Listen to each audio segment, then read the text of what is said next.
Pane chiitiko chinoshamisa mhuri yeZimbabwe chakaitika muparliament nemusi muvhuro apo gavhena veRBZ vaJohn Mushavanhu naMutuli Ncube vanotadza kuattenda meeting yavaifanira kunosvika vachinobvunza maquestions kuti why is it Zig riri kuluza value. Ndobva varega kuattenda, vanobva kuti vakomana vakatiza nyaya kuti they failed to defend their Zig. Sarapinda munhau izvi zere nokuti bva wasubscribe wolike utina on the bell icon pano pachopisa pano paZM News Live. Tichipinda munhau munonzi Finance Minister Mutuli Ncube and Reserve Bank Governor John Mushavanhu have snapped Parliament after being summoned to explain why the Zig currency is losing value.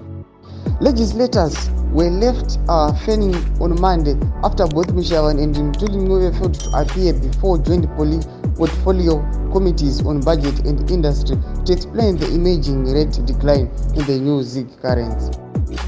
But while Ncube could not make it to Parliament because of delays in his travel arrangements from Washington, the governor also told the committees that he had other engagements.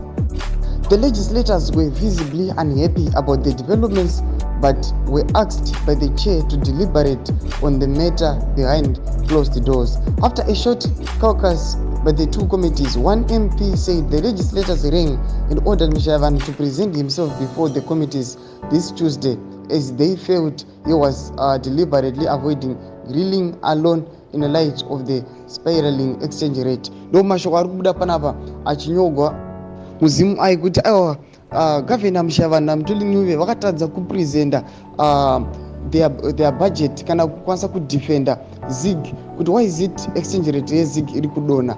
Vanodzi vaMutuli Ncube vanoti handina kukwanisa kutravela zvakanaka because of his travel arrangements, and then Mutuli Ncube aiti anga ane ma-engagements ake amene munoti kudine statement raMushavanhu anoti aiwa ndanga ndine mamwe ma-arrangements andanga ndinawo akaita kuti nditadze kuuya kumeeting yegovernment tikwanise kupresenta the new currency yenyika national budget yenyika yeZimbabwe, the Zig. Saka muri Zimbabwe chimbotiudzai munoti kudii pamusoro pechiitiko ichi.